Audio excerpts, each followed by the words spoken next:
Women who aren't earning what they should be earning this year will progressively earn less over the course of their careers than if you begin to establish baselines in your business for what you could be earning. Then you can build on those baselines and they'll be ever, ever higher every year of your career.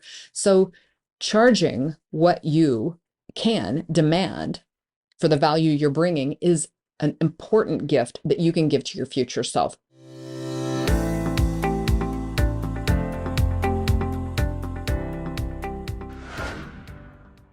Hey, it's Samantha Hartley of the Profitable Joyful Consulting Podcast. This season, we are talking about powerful questions.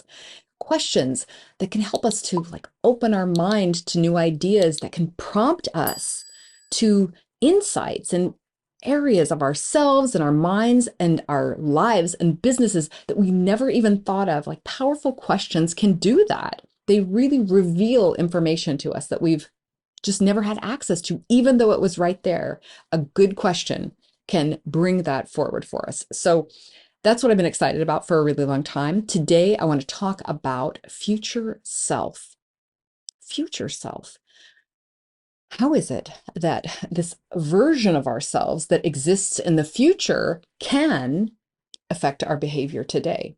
What can we do to leverage that concept to get the best out of ourselves and to help ourselves support ourselves in creating a version of ourselves that we want to become? That I think is really interesting and exciting. Years ago, I heard somebody say, it might have been James Clear or Tim Ferriss, but they asked the question, how would my future self handle this situation? And I was like, mind blown. Like, what? How would my future self handle this situation? I don't know. I never even thought about that before. Who's my future? There's a future self? What is my future self?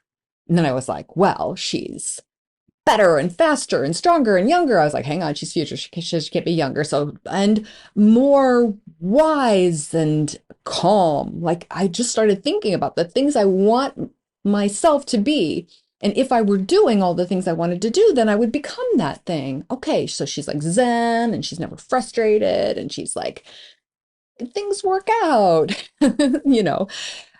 But that was my spontaneous idea about what I wanted my future self to be. And the more I sat with the concept of it, the more I was able to say, wow, whom do I choose for my future self to be? Like, how do I want that? So that's the thing that we're going to explore for you in this episode. And I also want to talk about how I'm using this concept with my clients to help us to create the business and the life that we want to have in the future. So a couple more examples of this. One of the other ways that I became familiar with the idea of future self was Mel Robbins, when she talked about making her bed. And she makes her bed not out of obligation, but she does it as a gift for her future self. I'm not actually sure if she used the term future self in that situation or if she just said as a gift to herself, but either way, 1 minute from now, when the bed is made, that is your future self. So the intention in the moment of that activity is I'm doing it as a gift for myself.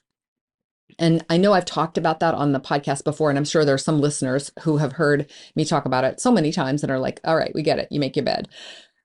Here's why this quote and concept is so valuable to me. Because for years, decades actually, I was like, I'm not going to make my bed. It's stupid. I don't understand this. Nobody's going to come over. The bed, I'm going to sleep in it 8 hours from now or 10 hours, whatever. I don't understand why we do this. And it was associated in my mind with this kind of external discipline. Like, we do this because we're like good soldiers and we have this discipline of doing this. And that caused me to rebel against that point of view. It also felt like, we impose that on ourselves. It's the thing that we're doing to ourselves. I'm making myself make my bed. Well, here's a behavior I'm having myself do because I want to do this to make this thing happen. As opposed to, I'm doing this for myself. It's not a behavior I do to myself. I do it for myself. Like, that little transformation completely changed my behavior, by the way. Like, from the day I heard that, I have made my bed ever since. Every single day. Often I make it while I'm in it and I'm getting out of it. So just to have this kind of behavior change to me is miraculous because it's so fundamental, because it's so essential, because it's so like core. What if we could take all of the behaviors that we have in our lives and do that with those behaviors with the intention of doing this as a gift for my future self? What are the things that I would choose to do that with? Like all kinds of stuff.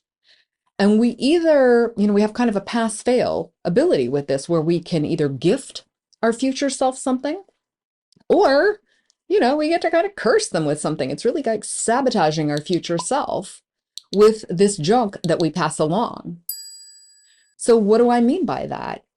Debt is one of the biggest ways that we doom our future self to having to deal with this a problem that we didn't want to deal with in the current situation. So there have been plenty of times in my past when I did not have a lot of money coming in and I was like, yeah, but I want this and I want it right now. And so I'm going to charge this and I'll just deal with that credit card bill later. I'll just run up this credit card bill because I want to have what I want. Now I kind of feel bad for myself that I have all this debt. So I'm just going to like take myself out to dinner and eat a bunch of unhealthy crap. And I'm going to burden my future self with all this extra weight and unhealth because right now I don't really want to face my feelings. And oh yeah, my feelings. Well, I'm just going to make more choices that are in alignment with how I'm feeling now. And then we kind of get into this whole spiral. And all of those actions and decisions and habits are ways that we build that future self. Except in this situation, we're building a future self who is burdened and buried under these dreadful choices that we made in our past.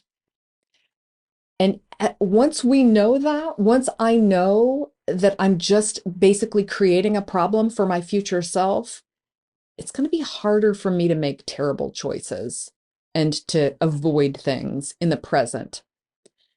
I'm at least going to know that I'm doing that. And it's possible that I will then be able to, in the spirit of the bed making, make a different decision. So I can say something like, do you really need that? Do you really feel so bad about what's going on in your life that you need to buy that right now and charge that and pay 27% more for that in the future because it's been on a credit card? Maybe I don't. Maybe it gives me the freedom to make a different kind of decision. So those are the ways that we can, procrastinate and force our future self to clean up past messes. And I want us to know about that. The way that that'll show up in your business is, the number one way to me is when you work with the wrong client. There's almost no way that we punish ourselves more in our businesses than by choosing to work with someone who is not a good fit for us.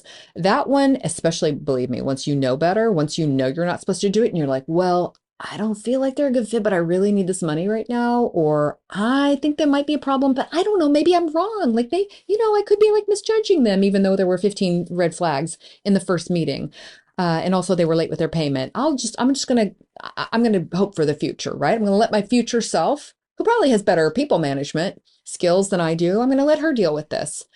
When you choose to work with the ill-fit clients who you should not work with, you are so punished for that by the universe. Like you'll really be sorry for that. And that's not anything that you should ever force your future self to manage. So working with perfect clients only is a great gift that you can give to your future self. Another thing we do is like when you don't charge what you should be charging and could be charging, because it's a little bit harder to sell it in. It's a little bit harder to make an argument for a higher price, but it's actually the value is there. When you kind of like wimp out and go like, well, I guess it's okay. Like either they negotiate with you and you're like, yeah, I guess I can do it for that. Or whether you're like, well, I know other people are getting more for this, but I only feel like I can kind of justify this amount.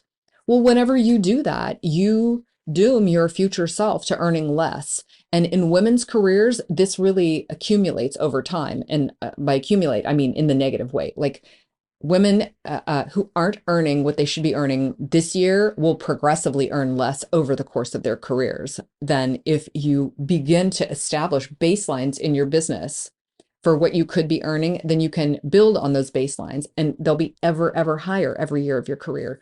So charging what you can demand for the value you're bringing is an important gift that you can give to your future self. But it's really hard. Okay, get help with it. But I'm not sure how to do it. Okay, get help with it. Like that is a thing that can make, that's a gift you give to your future self. Learning how to charge the money that you should be charging, that is a gift to your future self. Figuring out who's a perfect client for you, that's a gift for your future self. I'm going to tell you one kind of odd detail, which is almost an immediate way. I think of it as like leaving a bomb for your future self. A lot of times, clients will tell me they sent the proposal to someone.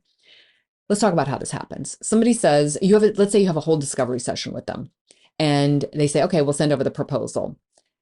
And you have written up this proposal and there's a price at the bottom, but you never discussed what the investment was going to be for the client. And you're like, actually, it's kind of high. And I mean, I sure hope I don't know.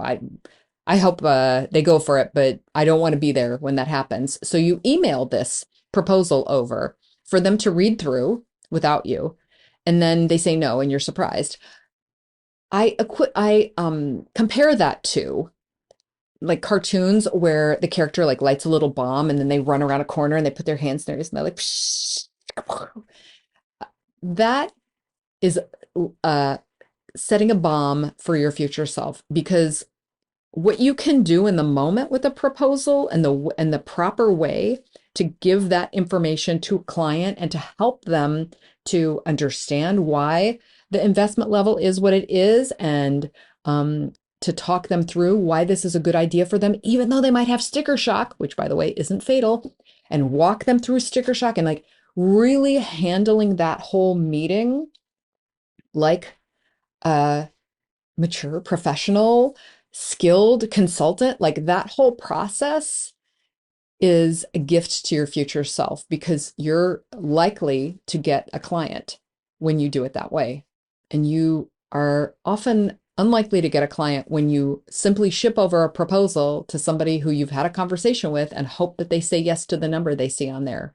But you'll never know what their reaction was, because you won't have walked them through the whole process of receiving that proposal. The way we can set ourselves up for success is to handle that meeting as our highest self. And when you do, your future self is going to thank you, because you're going to have a great client. You're going to be working with them at a great rate, and you are going to be have a relationship that has benefited from the fact that you were there to take them through the whole proposal process, all the way to the end when they made a decision together with you based upon your leadership and guidance, and that turned into work. That is a way that you can gift your future self that I see a lot of consultants wimping out on, because they don't want to go through the hard part of that process, which is the client receiving what the rate is going to be for the work. So here are the actions that I want us to take from here. The first thing I want you to do is identify, what do you want your future self to be like? Like, describe her, just as we would do a perfect client profile, where you would completely flesh out like what makes a perfect client for you, and what are they thinking about, and what are their concerns, and how does she spend her spare time, and what are her hobbies, and where does she look for someone like you. That's the kind of profile I would do for your future self. Like, how do you want to be? Who do you want to be? And what kind of person do you want to become? If you can flesh that out in that way, just as you would also do like a vision statement for your business, because this is the second thing. I want you to make this profile of this future self that you are becoming. And then I want for you to describe her environment. Like, what kind of a business does she work in? This can be similar to your vision for your business, but here it's kind of, it's emanating from the vision for your perfect future self. So I think about how I want to be, who I want to be, what I want to be doing. And then I think, well, what's the business that is around me? And also, what's the life that I want to have around me? What things do I want to be true in that future? And then here comes this third question of like, what actions do you need to take in order to, for her to come into being, for her to come into existence? What are the actions that you can be taking? What are the decisions you will make on an ongoing basis? And then What are the habits that you can put into place? So if I think about the decisions that I can make to create the future self that I want to, I need to say no more often to things that don't give me energy. That's a great example of one. I need to choose, I need to have more creativity in my work. I'm seeing a lot of my clients say this right now. I'm seeing a lot of clients say, I want my work to align more closely with how I play and how I want to play, even though maybe I don't play as much as I'd like to. How do I bring more of my playful, artistic, creative self into my work and make that a part of my work? So that's a great question you might ask yourself, and it's a decision you might make, is that I'm deciding that I'm going to be doing more of this as part of my work. What's a habit that you can build in order to get yourself to what your future self, how you want her to be? For example, I'm creating content on an ongoing basis that is my leadership in my field. These are my thoughts about my area of expertise. So I'm creating that content and I'm sharing that on my blog. So I'm building a body of work that helps me get found, first of all, by people who are looking for someone like me, and also helps me to teach the world who I am. Helps me also to teach myself who I am. A behavior that I want for my future self is that she's writing regularly or she's creating content regularly. What's another behavior I want for my future self to have? I want her to work fewer hours. Great. So where are you now, and what do you need to do between now and where you want to be? So if you're working a 40-hour week and you want to work a 20-hour week, how do I remove those 20 hours over the next, what's your time period? Over the next year, over the next 6 months? How do I get closer to that? So this to me is a way of thinking about our goals and our intentions for our business, and doing so in a way that, for me, just the idea of gifting it to my future self is the most motivating way I can think of it. I would love to hear your ideas about this. And I just want you to know that your future self will thank you so much for changing your perspective and for taking actions that are in alignment with who you want to become, and making decisions that might be so difficult in the moment, but will be so appreciated by you in the future. I look forward to your future self and my future self overlapping one time in the future. And with that, I am wishing you a profitable and joyful consulting business.